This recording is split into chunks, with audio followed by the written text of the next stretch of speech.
This is Charlie Parsons for the Stomping Ground, powered by Wow Hydrate and available on DAZN.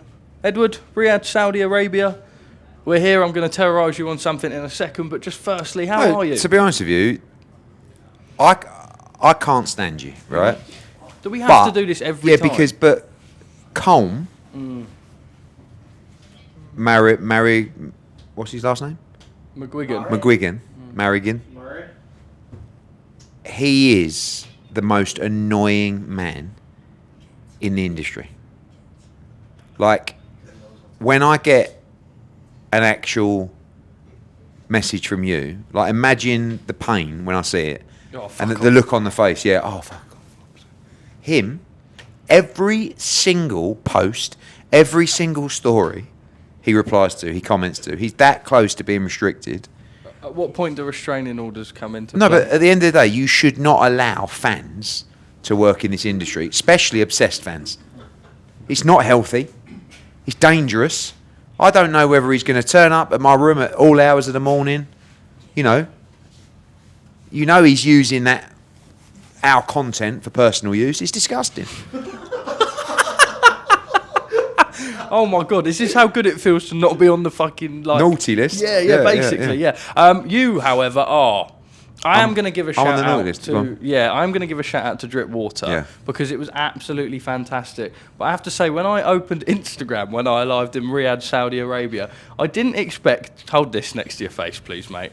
I did not expect to see Eduardinho Hearn with a lifetime supply of do-rags. I mean, look, I know you're a performing seal. I didn't think that you were so much of a performing seal that you'd put yourself with J2 splashy Trap Lord and then on offer for a life. I mean, yeah, because I don't care. You right, see, so talk me through the process of. So we're doing this kind of spoof advert for Drip, right? And Big Zoo dresses up in this like tight gold outfit, and they were like, "You don't have to wear one of these." I went, "No, where's mine?" And they're like, "What? You'll wear one?" I went, "Yeah, what's the whole idea?" And it had the advert. Yeah, so I put it on. Everyone's going, "I can't believe you're wearing that." I don't care. Mate, I was wetting myself. And then, one of the prizes was a lifetime supply of do-rags. And I said, and they went, like, Zoo's going to, I said, "Can I do the do-rags?" And they're like, "What do you mean?" I said, "Put it on me, it'd be hilarious." Do you think you look good in a do-rag? No, but you have to understand the stages that you go through in life, Parsons, right? You're a try-hard, right? What that means is you try so hard to be cool, right? Because I'm not being critical. It's more an age thing, right? When you get to 45, granted, being absolutely caked helps, but you just absolutely... Sorry, what? What? Oh, as in you stop caring because you're cake? No, yeah, but, or more like, you just don't care. Like, I do not care. I could I could wear a pink vest on Saturday night to the show. I don't care. Can I give you the contrary? Go on.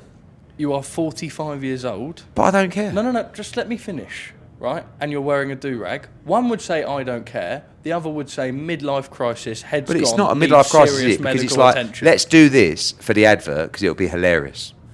No, and I and that, like, Big Zoo's like, "I cannot believe you just put those things on and you don't care." Did you even know what a do-rag was before you did it? No, Parsons, no. I mean, I'm getting asked that question by a 13-year-old from the Cotswolds.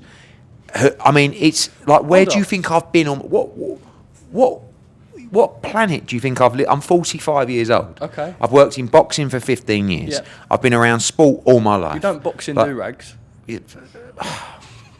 I know the world, Parsons, is what I'm saying. You are a little flea that crawled out of the Cotswolds and somehow infiltrated the boxing business with absolutely zero right to do so. That's the reality. Okay, well, at least I had a Hall of Fame father promoter. In case they needed reminding, a lifetime supply of do-rags can be received. Imagine being in that mental state of not caring what anyone thinks. I feel like I kind of have that. Are you serious? Yeah. Have you ever heard such bollocks? Here we go, Parsons. Who smokes a cigar on the PJ? You can't rinse the same thing, Edward. Firstly, you can't rinse the same thing. It doesn't matter if you're talking about yourself in third person on on a full-time I never basis. said this, but you always say the third person thing. This never happens. You call yourself the Parsons. No, I don't. That's absolute cap. Oh, Bardino having a chat here with the Parsons. No, I've never said those words in my life. You say it all the time. Never said How those many times words he referred to himself as the Parsons? Don't think those words have ever come out my mouth. Hell. Anyway, as if the YouTube comments couldn't hate us any enough, 5 minutes 20 and we should probably talk about some boxing. Okay. If you don't like it, guys, just remember there is this great feature on YouTube where you can skip. So skip to 5 minutes for actual boxing talk. Fury Usyk, live on DAZN, where you can buy DAZN.com/TSG. And more importantly, I'm part of the broadcast team. Yes, Oscar? Oh, thanks, mate. This is like additional banter from you boys. Like, see, like Colm as well, yeah? This is Colm. Colm replies to my announcement that I'm part of the broadcast. Bearing in mind, I have no fighters in the main event, right? And he's like, oh, how the mighty have fallen. I'm like, this is Colm. I'm going, mighty have fallen. I mean, not being funny, it says the geezer who literally idolises Eddie Hearn, has done for his entire existence, right? I'm part of the broadcast team for the biggest fight of the year.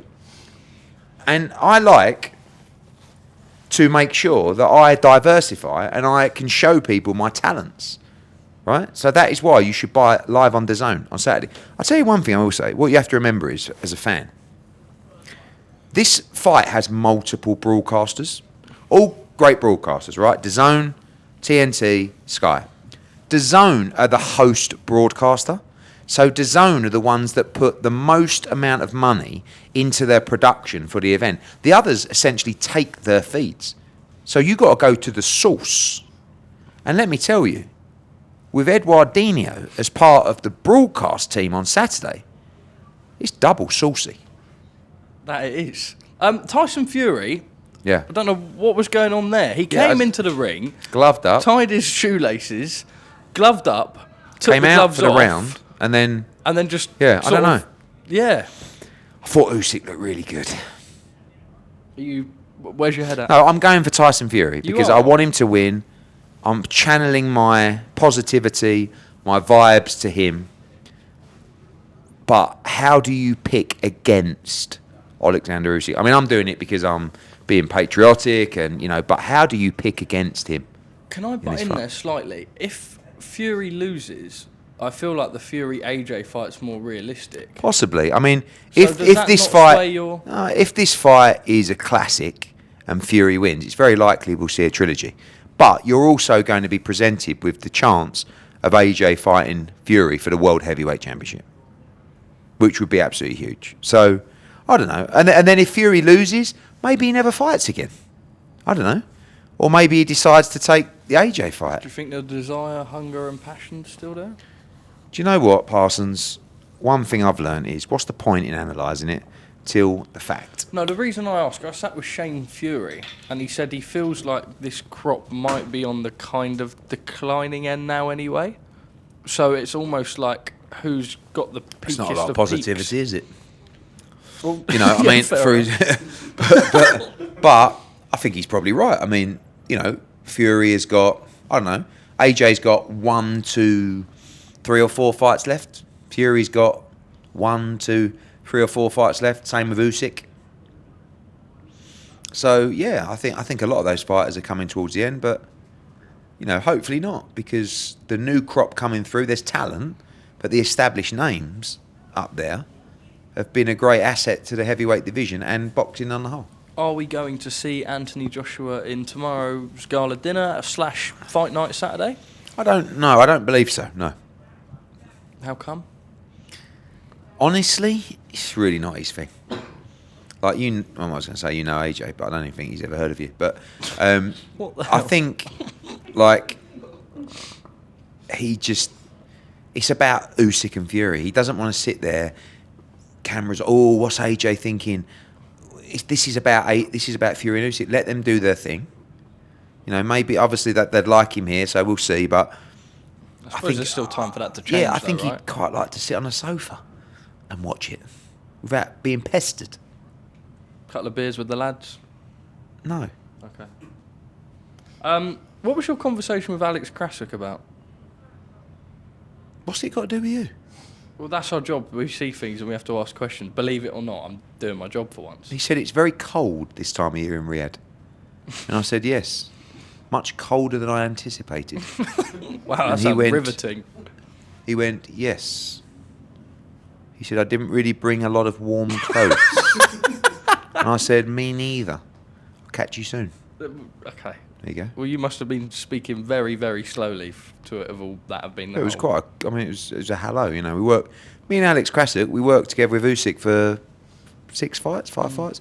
Had a great time, great partnership. What do you make of the? We did a deal. Me and Alex Krasuk did a multi-fight deal for Oleksandr Usyk on a pad about that big in the George V Hotel in Paris. And I think he still got it. All the numbers, everything agreed on a little pad over a coffee at the George V Hotel. Is that a testament to how good the team are? No, I think Alex is a stand-up guy, very reliable, honest, and once there's a deal, I think there's going to be a deal. That is why when Usyk was supposed to be fighting Tyrone Spong in a big heavyweight fight, Spong failed a drugs test, and he had a replacement opponent called Chaz Witherspoon, which was a much, much, much, much easier fight. And what did I do? I paid Usyk every penny of the fight that the purse he was supposed to be receiving to fight Spong, without even questioning, because anyone else would have gone back to him and said, "This fight is not." I mean, this is How's this turned into the Eddie Hearn propaganda show? It's not. What I said is Alex Krasuk is a stand-up guy, and what I'm doing is I'm explaining why Alex Krasuk would say that Eddie Hearn is a stand-up guy. And if you ever disrespect me like that again, I will slap your face all over this cabin, and I will end Stomping Ground. How will you do that? By never talking to you again. Yeah, fairs. Okay? Fair enough. So watch your fucking mouth. But I did have a point, right? But it is the Eddie Hearn show, so not really. Okay, fair enough. I'm not saying Fury Usyk is the Eddie Hearn show. I'm saying Stomping Ground is the Eddie Hearn show. Now you're being asked by my head of PR to move it on. Oh, yeah? So move it fucking fine. on. AI judge. Yeah, love it. What do you think? The only thing I would like to know, how? Do you know what I mean? Like, how does it work? Is it CompuBox stats? Is it sensory? Is it... I don't know. But I'm looking forward to the data that it spits out. I think we have to keep evolving. And I don't necessarily think we should just rely on 3 older gentlemen or women sitting around a ring who may have a preconceived idea of a fight. I think sometimes what you don't think about is, I don't even know who the judges are on Saturday, but they'll be well-established, credible judges. They've all got their opinions, haven't they? Do you know what I mean? They all would have watched the first fight.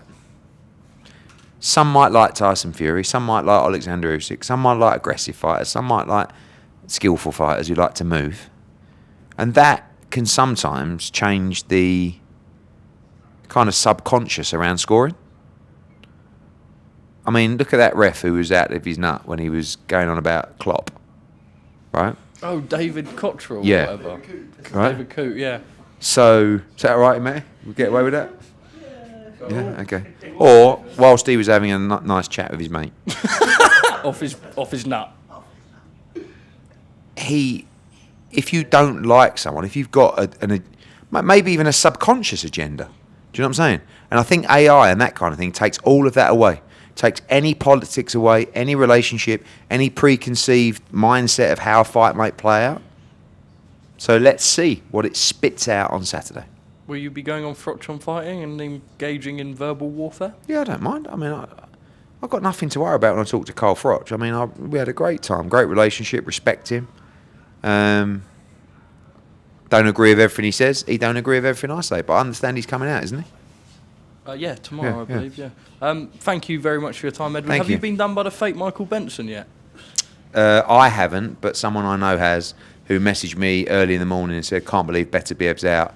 He's broken his wrist. I'm like, it's a parody account. Yeah. Oh, is it? Okay. It's doing big numbers. It is doing big numbers. I keep getting tagged you. as the source, which isn't helpful. Yeah. All right. Cheers, Edward. Why'd you have to bring yourself into it again? Well, the same way you brought yourself into the Alex Krasuk story. Difference is I'm relevant, you're not. Good night. Good night. Fair enough. Good night. Au revoir. Bye. back. Who is it? That was good.